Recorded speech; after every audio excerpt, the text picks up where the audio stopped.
नमस्कार, मैं अजय कुमार अलंकार, सेवानिवृत्त अपर निबंधक सहयोग समितियां बिहार पटना यूट्यूब के साकार चैनल के माध्यम से आपके समक्ष परिचर्चा हेतु पुनः उपस्थित हूँ। अब तक मैंने बिहार सहकारी सोसाइटी अधिनियम 1935 तथा संशोधित की अध्याय 1 से लेकर अध्याय 6 तक की चर्चा पूरी की है और इस परिचर्चा के क्रम में मैंने बिहार कोऑपरेटिव सोसाइटीज अधिनियम 1935 की सेक्शन 1 से लेकर सेक्शन 44 पर तक का यहाँ पर विस्तृत प्रकाश डाला है। आज मैं एक नए अध्याय पर चर्चा शुरू करूँगा। इससे पूर्व मैं आपको बता दूँ कि एक अध्याय है हमारे बिहार कोऑपरेटिव सोसाइटी एक्ट 1935 में है अध्याय 6 क, जिसका संबंध भूमि विकास बैंक से है।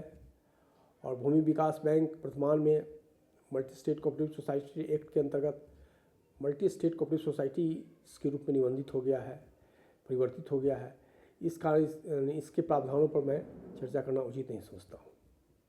चर्चा की शुरुआत अध्याय 6 ख से होती है, जो सहकारी बैंक से संबंधित है।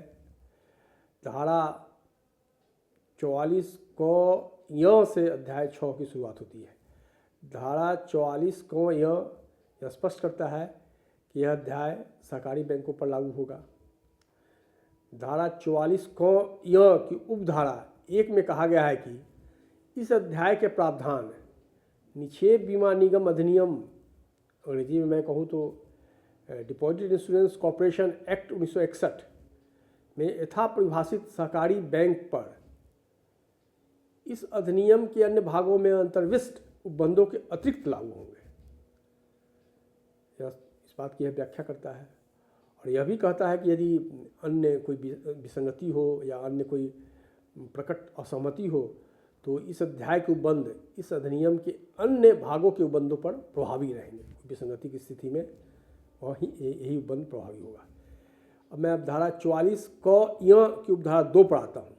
यह कहता है कि इस अध्याय के प्रयोजनार्थ निक्षेप बीमा निगम डिपॉजिट इंश्योरेंस कॉर्पोरेशन से तात्पर्य है निक्षेप बीमा निगम अधिनियम 1961 की धारा 3 के अधीन स्थापित निक्षेप बीमा निगम, और रिजर्व बैंक से तात्पर्य है reserve bank of India act 1934 के अधीन स्थापित रिजर्व बैंक ऑफ इंडिया।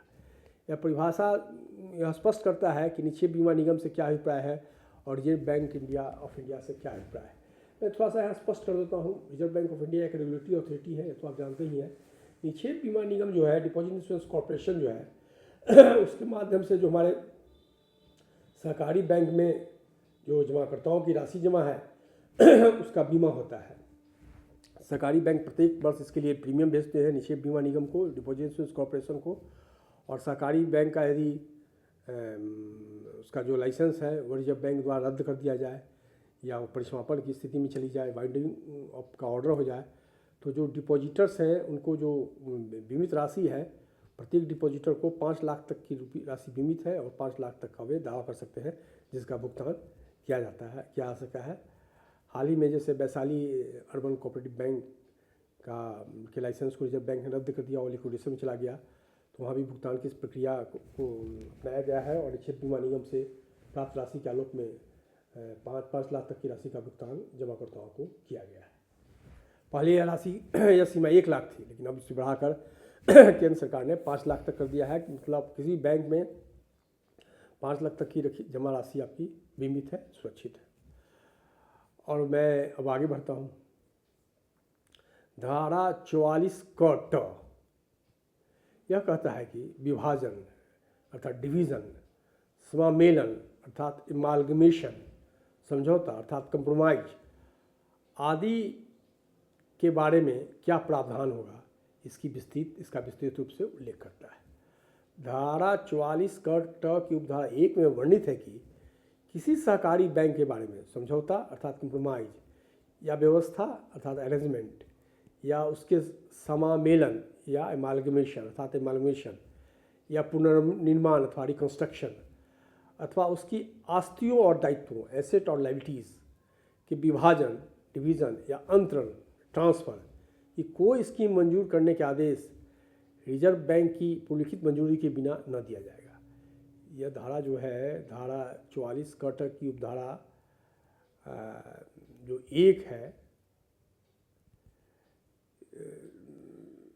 वह स्पष्ट करता है, 44 कटक की धारा एक स्पष्ट करता है कि किसी सहकारी बैंक के बारे में कोई भी समझौता या व्यवस्था या उसका सम्मेलन माने एमालगमेशन या पुनर्निर्माण रिकंस्ट्रक्शन अथवा उसकी अस्तित्व और दायित्वों के विभाजन या अंतरण मतलब ट्रांसफ़र की कोई इसकी मंजूर करने का आदेश रिजर्व बैंक की पूर्व लिखित मंजूरी के बिना नहीं दिया जाएगा।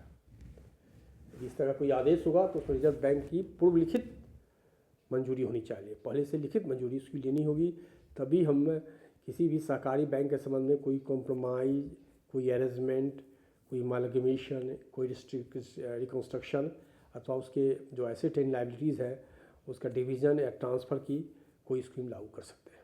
अब मैं आता हूँ धारा 44 कटक की उपधारा 2 पर। यह कहता है कि जहाँ केंद्रीय सरकार ने किसी सहकारी बैंक के संबंध में बैंकारी विनियम अधिनियम 1949 बैंकिंग रेगुलेशन एक्ट 1949 की धारा 45 की उपधारा 2 के अधीन अधिस्थगन मतलब मैरिटोरियम आदेश दिया हो, वहाँ रजिस्ट्रार रिजर्व बैंक के पुरलिखित अनुमोदन से ही अधिस्थगन यानी मोरिटोरियम की अवधि में निम्नलिखित स्कीम तैयार कर सकेगा। यहाँ भी रिजर्व बैंक की परमिशन की ज़रूरत है। एक बार मैं फिर पढ़ देता हूँ धारा 44 कटक की उपधारा 2।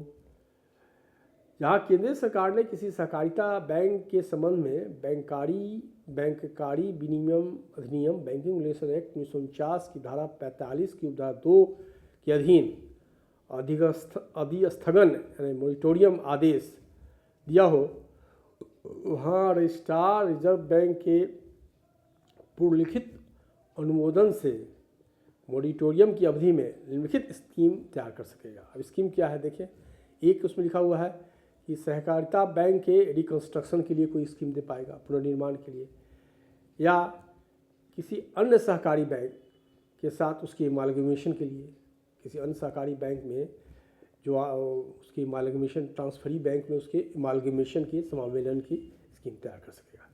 अब मैं धारा 44 कटक की उपधारा 3 पढ़ता हूँ। यह क्या कहता है?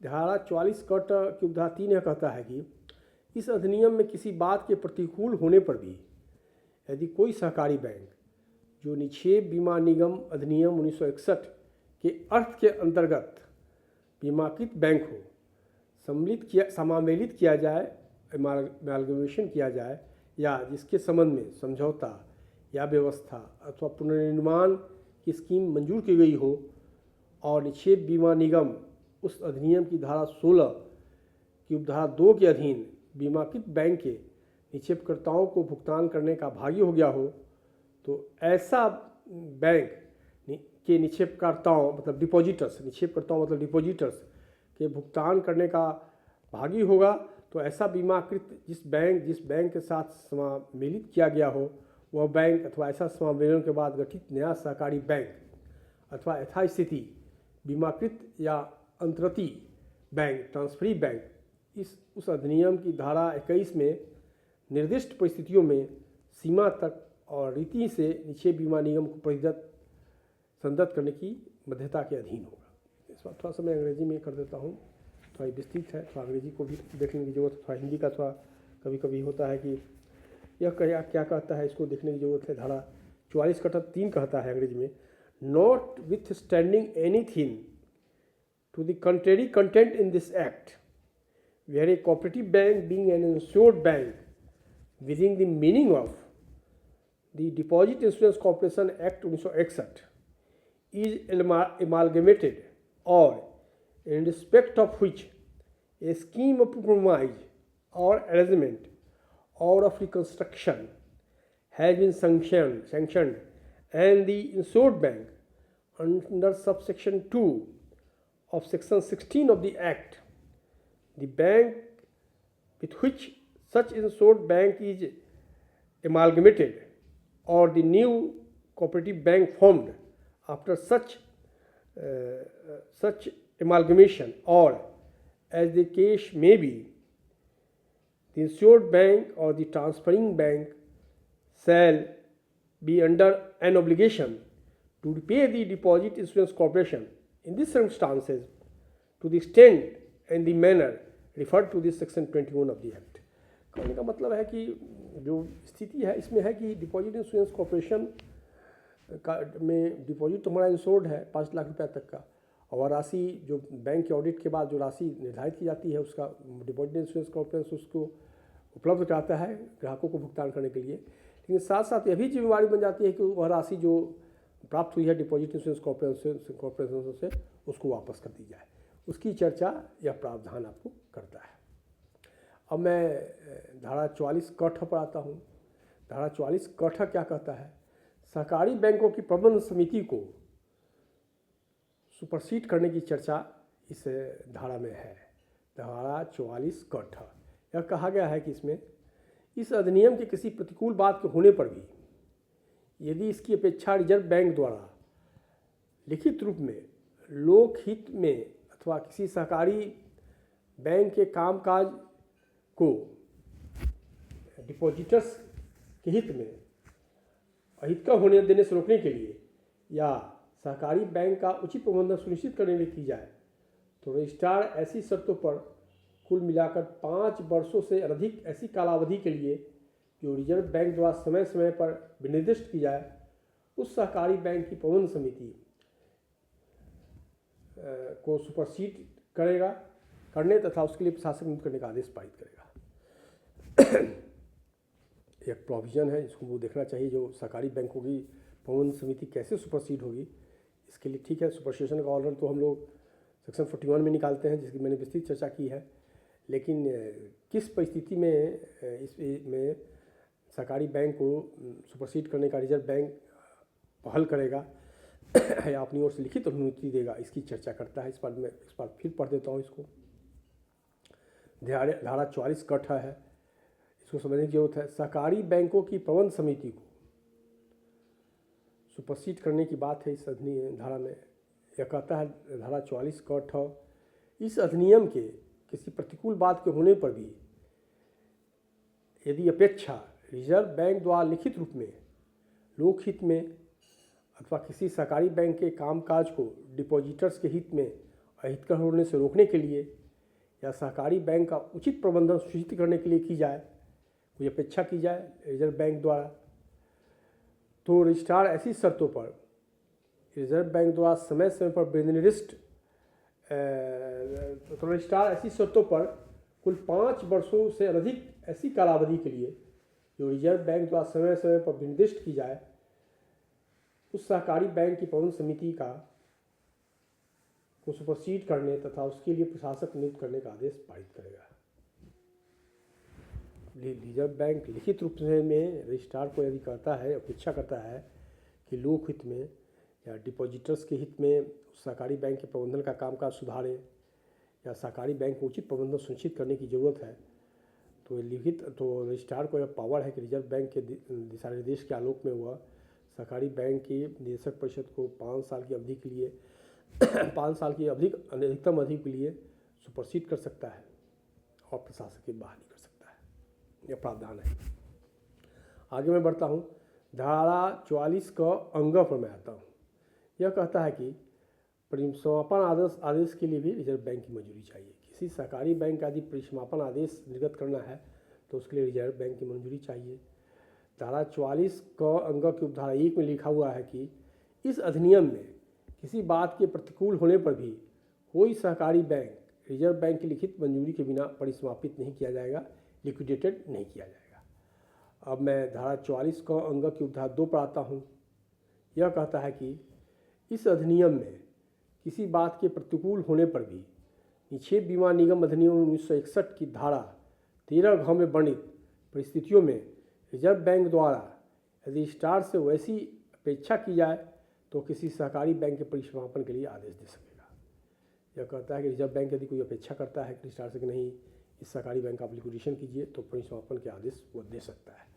अब धारा 44 क ढ पर मैं आता हूँ। क ढ में कहता है कि निक्षेप बीमा निगम की प्रतिपूर्ति से प्रावधान है इसका। यह कहता है कि जहाँ कोई सहकारी बैंक निक्षेप बीमा अधिनियम 1961 के अर्थ के अंतर्गत बीमाकृत बैंक होने के नाते परिसमाप्त हो जाए या परिसमापनाधीन हो जाए और निक्षेप बीमा निगम उस अधिनियम की धारा 16 की उपधारा 1 के अधीन बीमाकृत बैंक के निक्षेपकर्ताओं को भुगतान करने का लायबल हो जाए तो निक्षेप बीमा निगम को उस अधिनियम की धारा 21 में उल्लिखित सीमा तक अड़िती से प्रतिपूर्ति की जाएगी। यह बात का उल्लेख करता है। अब मैं धारा 44(9) पर आता हूँ। फाइनलिटी ऑफ RBI सैंक्शन और रिक्विजिशन का उल्लेख है इसमें। धारा 44(9) की उपधारा 1 में कहा गया है कि इस अधिनियम में अंतर्विष्ट किसी प्रतिकूल बात के होने पर भी यहाँ रिजर्व बैंक की पूर्व लिखित मंजूरी से या उसकी अध्यपेक्षा मतलब रिक्विजिशन करने पर एक किसी सहकारी बैंक के परिसमापन का आदेश दिया जाए या उसके संबंध में समझौता या व्यवस्था या पुनर्निर्माण या सम्मेलन की स्कीम बनाई जाए या उसके संबंध में उसकी प्रबंध समिति के सुपरसेशन और प्रशासक की नियुक्ति का आदेश दिया जाए, वहाँ इस परिस्थिति में उसने कंडीशन दिया कि इस तीनों और कंडीशन में किसी सहकारी बैंक के परिसमापन का आदेश दिया जाए या उसके संबंध में समझौता, कंप्रोमाइज, व्यवस्था, अरेंजमेंट या पुनर्निर्माण या रिकंस्ट्रक्शन या सम्मेलन अर्थात एमालगमेशन स्कीम बनाई जाए या उसके संबंध में उसकी प्रबंध समिति को सुपरसीड किया जाए और प्रशासक की नियुक्ति का आदेश दिया जाए, तो वहाँ इसके विरुद्ध न तो कोई अपील अथवा पुनरीक्षण अथवा पुनर्विलोकन किया जाएगा और न वह परमिसेबल होगा तथा रिजर्व बैंक की ऐसी मंजूरी या रिक्विजिशन पर किसी भी रीति से प्रश्न उठाया नहीं जाएगा। ये बहुत महत्वपूर्ण प्रावधान है।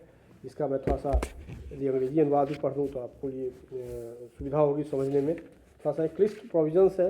यह कहता है कि नो अपील और revision on review there shall lie or be permissible and such sanction or requisition of the Reserve Bank shall not be liable to be called in question in any manner।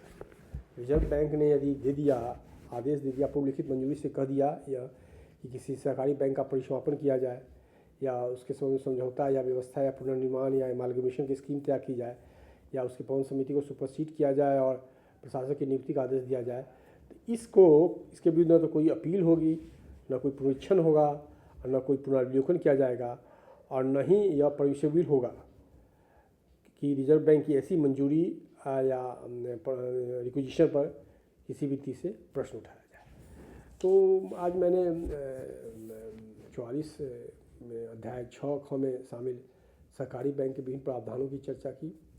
तो इसको समझने की जरूरत है। इसमें mainly deposit insurance corporation से संबंधित विषयों पर चर्चा की गई है कि किस तरह से डिपॉजिटर्स को भुगतान होगा, कितना राशि इंश्योर्ड है, फिर किस तरह से उसको राशि वापस करना है। साथ ही सुपरसीड होने या लिक्विडेशन से संबंधित भी प्रावधानों का उल्लेख किया गया है जो सहकारी बैंकों से संबंधित है। आज के अंत में इतना ही, फिर मिलेंगे। तब तक मैं आज्ञा चाहता हूँ इस अपील के साथ कि मेरे चैनल को शेयर करें, लाइक करें और सब्सक्राइब करें। धन्यवाद।